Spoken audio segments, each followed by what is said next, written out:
बधाई हो एक बार फिर। असम में प्रधानमंत्री नरेंद्र मोदी का वही वाला अवतार दिखने लगा है जो अवतार झारखंड के चुनाव में नजर आया, या फिर कि जो अवतार 2024 के लोकसभा चुनाव में नजर आया, यानी कि मुसलमान, हिंदू मुस्लिम, सांप्रदायिक राजनीति। लेकिन इन सब के पीछे की पृष्ठभूमि क्या है? आखिरकार प्रधानमंत्री नरेंद्र मोदी असम सरकार के 10 सालों के कार्यकाल, यानी कि हिमंता बिस्वा शर्मा के काम और अपने 11 सालों के कार्यकाल के आधार पर वोट मांगने की बजाय एक बार फिर हिंदू मुस्लिम की राजनीति क्यों कर रहे हैं?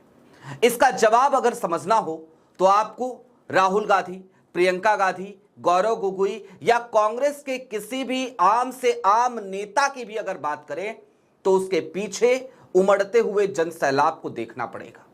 साथ ही साथ आज की तारीख में राहुल गांधी के भाषण का वो हिस्सा जिसमें राहुल पर्सनल गारंटी देते हुए नजर आए, या फिर कि वो हिस्सा भी जिसमें राहुल खुल करके हिमंता बिस्वा शर्मा को मिनी मोदी बताते हुए असम के लोगों को आगाह करते नजर आए, वो हिस्से भी सुनने पड़ेंगे। सारी बातें जरा विस्तार से समझेंगे और ये समझने की कोशिश करेंगे कि क्या असम भारतीय जनता पार्टी के हाथ से छिटक रहा है, और यही एक वजह है कि आज की तारीख में एन केन प्रकारेण मोदी जी असम में सत्ता बचा लेना चाहते हैं। नमस्कार, मैं स्वप्निल और आप मुद्दा देख रहे हैं। दोस्तों, आगे बढ़ें उससे पहले वही छोटी सी अपील। मुद्दा इन दिनों एक गंभीर आर्थिक संकट से जूझ रहा है। एक तरफ हमारे मेन बैंक अकाउंट्स फ्रीज चल रहे हैं, तो दूसरी तरफ हमारे 2.5 साल पुराने चैनल को हमसे लंबे समय तक छीन कर रखा गया था। ऐसे में डे टू डे ऑपरेशंस में मुद्दा को काफी मुश्किलों का सामना करना पड़ता है। लिहाजा आपसे गुजारिश है, यदि आप चाहें तो स्क्रीन पर दिख रहे क्यूआर कोड या फिर के नीचे दिख रहे यूपीआई नंबर्स के जरिए मुद्दा की छोटी छोटी मदद जरूर कीजिएगा, ताकि हमारी बेबाकी यूं ही बरकरार रहे। अब आगे बढ़ते हैं और सबसे पहले जरा यह समझने की कोशिश करते हैं कि आज की तारीख में कांग्रेस के स्टार प्रचारक, कांग्रेस के सांसद, लीडर ऑफ अपोजिशन देश के राहुल गांधी जब असम गए तो वो असम के लोगों से क्या वायदा करते हुए नजर आए। मसलन उन्होंने सीधे तौर पर कांग्रेस की गारंटी दी, और इसमें एक गारंटी उन्होंने कहा कि ये मेरी पर्सनल गारंटी है। वो हिस्सा भी आपको आगे सुनाएंगे कि वो कौन सी गारंटी थी। लेकिन जो कांग्रेस की गारंटी है वो गारंटी आप सुन लीजिए एक बार। व्यवसाय के लिए महिलाओं को 50,000 रुपए की आर्थिक सहायता, महिलाओं के बैंक खाते में बिना शर्त कैश ट्रांसफर, हर परिवार को 25 लाख रुपए का फ्री इलाज, असम के 10 लाख भूमिपुत्रों को स्थायी पट्टा, यानी कि किसानों को अस्थायी तौर पर जमीन, बुजुर्गों को हर महीने 1250 रुपए की सहायता, और स्वर्गीय जुबिन गर्ग जी को 100 दिन में न्याय देने की गारंटी असम में 244A भी लागू किया जाएगा। ये गारंटियां हैं जो राहुल गांधी ने असम के लोगों को आज की तारीख में कांग्रेस के मंच से दी, अपने मंच से दी। अब इसमें से पर्सनल वाली गारंटी कौन सी थी जानते हैं? वो पर्सनल गारंटी ऐसी थी जो आज भी किसी भी असम के किसी भी व्यक्ति से बात कीजिएगा ना, जो असम की संस्कृति को मानता हो, जानता हो, पहचानता हो, तो उसकी आंखें आज भी भर आएंगी। सुनिए राहुल ने कौन सी गारंटी को ये कहा कि ये मेरी पर्सनल गारंटी है। दूसरी बात, और ये दूसरी बात, ये मेरी पर्सनल गारंटी है। Justice for Zubeen Garg in 100 days। Zubeen Garg stood for Assam. He did not stand for one person, one community, one language, one tradition, one history. He stood for every single person in Assam. We love and respect him. We love and respect him because he reflects the spirit of Assam, the tradition, multicultural, multi-religious tradition of Assam, That is why we are going to give him justice without any doubt, with 100% certainty. सुना आपने, जुबिन गर्ग, जुबिन दा। प्रियंका गांधी भी कल गई थी, उन्होंने भी अपनी बात रखी थी और उन्होंने हालांकि अपने भाषण में यह कहा था कि मैं जुबिन जी को पहले नहीं जानती थी।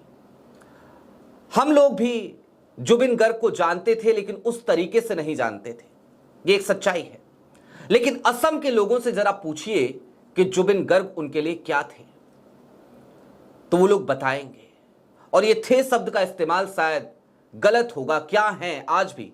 आज जुबिन गर्ग सशरीर हमारे बीच नहीं है, असम के लोगों के बीच नहीं है, लेकिन उसके बावजूद वो आज भी हैं, उनकी आवाज आज भी है। और उसी पॉइंट को ट्रिगर किया है राहुल गांधी ने।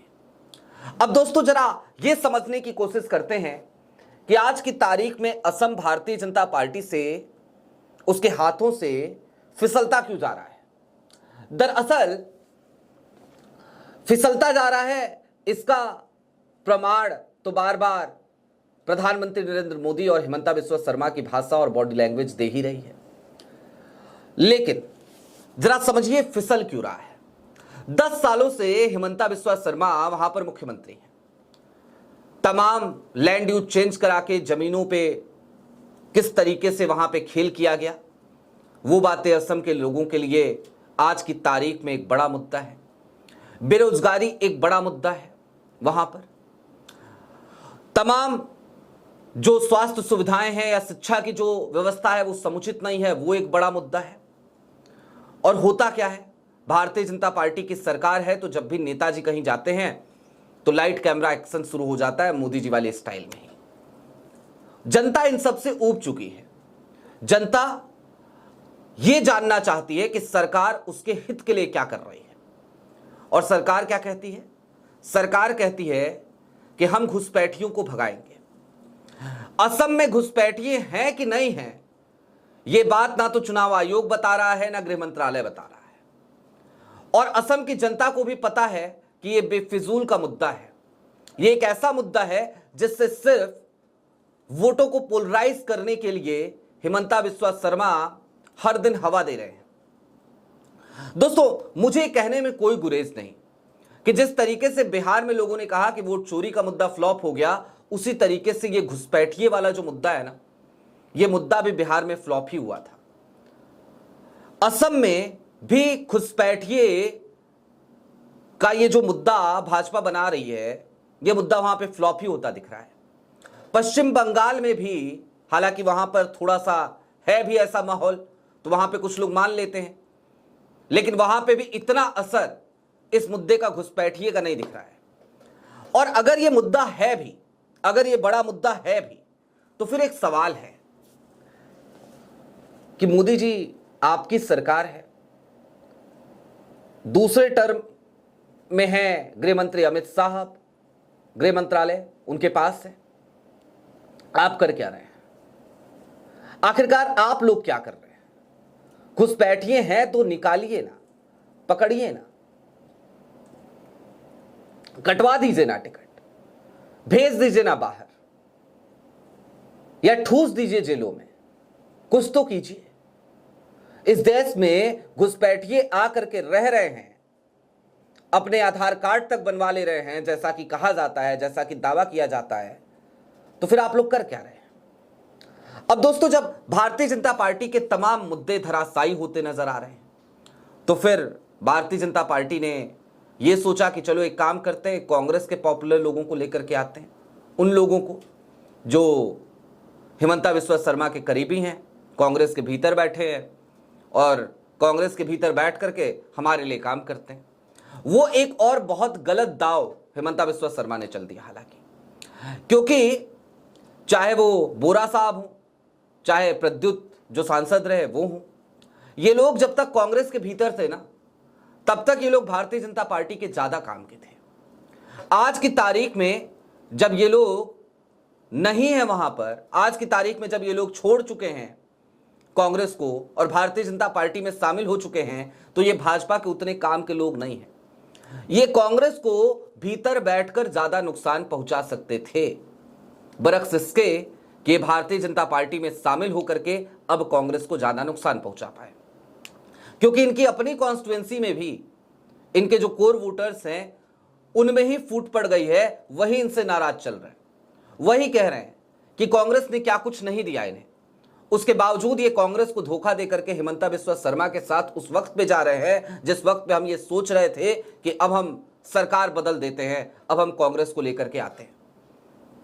तो इन लोगों की अपनी कॉन्स्टिट्यूएंसी में जीत हासिल करना वो मुश्किल होता नजर आ रहा है।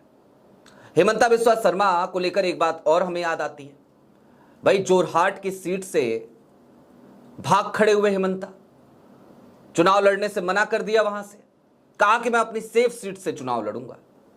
भाई गौरव गोगोई की सेफ सीट थी क्या जब आपने चैलेंज किया था गौरव गोगोई को, क्या जोरहाट से चुनाव लड़ करके दिखा? आपने भी तो किया था ना चैलेंज। गौरव गोगोई ने चुनाव लड़ा, चुनाव जीते, सांसद हैं आज, और अब उसी जोरहाट से वो एमएलए का भी चुनाव लड़ रहे हैं, विधायकी का भी चुनाव लड़ रहे हैं। आपको क्या चाहिए था? इतना ही अगर खुद पे भरोसा है हिमंता जी, तो आपको जाना चाहिए था जोरहाट, भर देना चाहिए था पर्चा। और गौरव गोगोई जिनके खिलाफ आप लगातार टीवी की स्क्रीन पर, लगातार मीडिया के माइक पर चिल्लाते रहते हैं, चीखते रहते हैं, तो एक बार दो हाथ हो जाता सियासत के मैदान में, चुनावी दंगल हो जाता। वो आप नहीं कर पाए। कुल मिलाकर चलते चलते ये समझिए कि जिस तरीके से आज की तारीख में मेन स्ट्रीम मीडिया ये कहानी आपको बयां कर रही है, बता रही है कि भाई असम में पूर्ण बहुमत की सरकार भारतीय जनता पार्टी की आ रही है और एकदम मतलब बैंग ऑन विक्ट्री होगी, वैसी स्थिति हमें दिखाई नहीं दे रही धरातल पर, जमीन पर। लिहाजा ये हवा बनाया जा रहा है। और ये हवा क्यों? ताकि कम से कम लोगों के मन में अभी से ये डाल दिया जाए कि भाई देखो जीतेगी तो भाजपा ही। लेकिन ऐसा कुछ हो नहीं रहा है। और अगर भाजपा जीतती भी है, अगर जीतती भी है, तो फिर ये सिस्टम की जीत होगी, सिस्टम की, मोदी जी की, उसी को तंत्र की जीत होगी, जो तंत्र लगातार भारतीय जनता पार्टी के लिए काम करता है, जो तंत्र तमाम संवैधानिक संस्थाओं के नाम से चलता है, लेकिन काम करता है एक राजनीतिक दल के लिए, या फिर सीधे तौर पे कहा जाए तो सत्ताधारी दल के लिए। लिहाजा ये जीत उस तंत्र की होगी, ना कि लोकतंत्र की। आपकी क्या राय है वो हमें कमेंट बॉक्स में जरूर बताइएगा। अभी के लिए दीजिए इजाजत। चलते चलते फिर वही अपील, चैनल पर नए हो तो सब्सक्राइब करते हुए जाइएगा, सक्षम हो तो छोटी छोटी मदद मुद्दा की जरूर कीजिएगा। बहुत शुक्रिया।